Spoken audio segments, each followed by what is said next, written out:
وَمِنَ النَّاسِ مَن يُجَادِلُ فِي اللَّهِ بِغَيْرِ عِلْمٍ وَيَتَّبِعُ كُلَّ شَيْطَانٍ مَرِيدٍ۔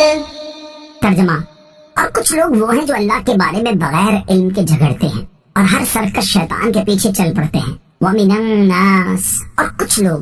اس سے پہلی آیت میں اللہ تعالیٰ نے قیامت کی ہولناکیوں اور اس کی شدت بیان فرمائی اور لوگوں کو اللہ تعالیٰ سے ڈرنے اور تقوی و پرہیزگاری اختیار کرنے کا حکم دیا، اور اس آیت میں ان لوگوں کا ذکر فرما رہا ہے جو قیامت کا انکار کرتے ہیں۔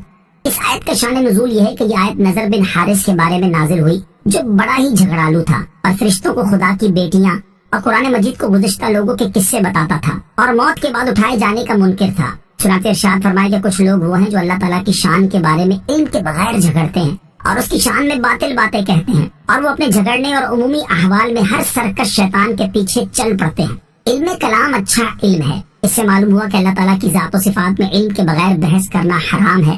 صرف علماء دین تحقیق کے لیے اس کی ذات و صفات میں بحث کر سکتے ہیں، بشرطے کہ جھگڑا مقصود نہ ہو بلکہ صرف اعتراضات کا اٹھانا اور حق کی تحقیق کا قصد ہو۔ لہذا علم کلام برا نہیں، اچھا علم ہے۔ وَيَتَّبِعُوا كُلَّ شَيْطَانٍ مَرِيدٍ، اور ہر سرکش شیطان کے پیچھے چل پڑتے ہیں۔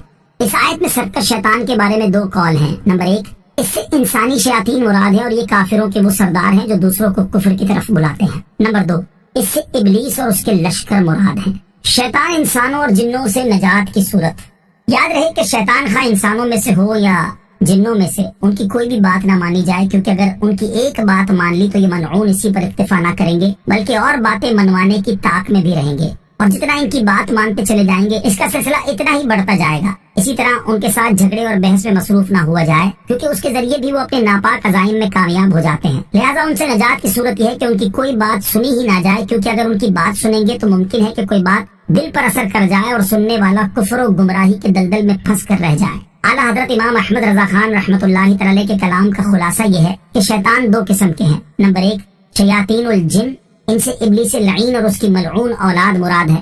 اللہ تعالی ہمیں اور تمام مسلمانوں کو ان کے شر اور تمام شیاطین کے شر سے پناہ دے۔ نمبر 2، شیاطین الانس، اس سے کفار اور بدعتی لوگوں کے داعی اور منادی مراد ہیں۔ اللہ تعالیٰ ان پر لعنت فرمائے اور ان کو ہمیشہ بے سہارا رکھے اور ان پر ہمیں دائمی نصرت عطا فرمائے۔ اے اللہ سید المرسلین صلی اللہ علیہ وسلم کے طفیل، ہماری یہ دعا قبول فرما۔ ہمارا رب عز و جل فرماتا ہے، وَكَذَلِكَ جَعَلْنَا لِكُلِّ نَبِيٍّ عَدُوًّا شَيَاطِينَ الْإِنسِ وَالْجِنِّ يُوحِي بَعْضُهُمْ إِلَى بَعْضٍ زُخْرُفَ الْقَوْلِ غُرُورًا۔ یوں ہی ہم نے ہر نبی کا دشمن کیا شیطان آدمیوں اور شیطان جنوں کو آپس میں ایک دوسرے کے دل میں بناوٹ کی بات ڈالتے ہیں دھوکہ دینے کے لیے۔ حدیث میں ہے، رسول اللہ صلی اللہ علیہ وسلم نے حضرت ابو ذر رضی اللہ تعالیٰ عنہ سے فرمایا، شیطان آدمیوں اور شیطان جنوں کے شر سے اللہ کی پناہ مانگ۔ حضرت ابو ذر رضی اللہ تعالیٰ عنہ نے عرض کی، کیا آدمیوں میں بھی شیطان ہے؟ ارشاد فرمایا، ہاں۔ ائمہ دین فرمایا کرتے کہ شیطان آدمی شیطان جن سے سخت تر ہوتا ہے۔ میں کہتا ہوں اس آیت کریمہ میں شیاطین الانس کو مقدم کرنا بھی اس طرف اشارہ کرتا ہے کہ شیطان آدمی شیطان جن سے سخت تر ہوتا ہے۔ اس حدیث کریم نے جب شیطان وسوسہ ڈالے اتنا کہہ کر الگ ہو جاؤ کہ تو جھوٹا ہے، دونوں قسم کے شیطانوں کا علاج فرما دیا۔ شیطان آدمی ہو خواہ جن، اس کا قابو اسی وقت چلتا ہے جب اس کی سنیں گے، اور جب تنکا توڑ کر اس کے ہاتھ پر رکھ دیں گے کہ تو جھوٹا ہے تو وہ خبیث اپنا سا منہ لے کر رہ جاتا ہے۔ كُتِبَ عَلَيْهِ أَنَّهُ مَن تَوَلَّاهُ فَأَنَّهُ يُضِلُّهُ وَيَهْدِيهِ إِلَى عَذَابِ السَّعِيرِ۔ ترجمہ، جس پر یہ لکھ دیا گیا ہے کہ جو اس سے دوستی کرے گا تو وہ ضرور اسے گمراہ کر دے گا اور اسے جہنم کے عذاب کی راہ بتائے گا۔ کتب علیہ، جس پر یہ لکھ دیا گیا ہے۔ اس آیت کی تفسیر یہ ہے کہ لوح محفوظ میں جنات اور انسانوں کے ہر سرکش شیطان کے متعلق لکھ دیا گیا ہے کہ جو اس کی اطاعت کرے اور اس سے دوستی کرے گا تو شیطان ضرور اسے گمراہ کر دے گا اور اسے جہنم کے عذاب کا راستہ بتائے گا۔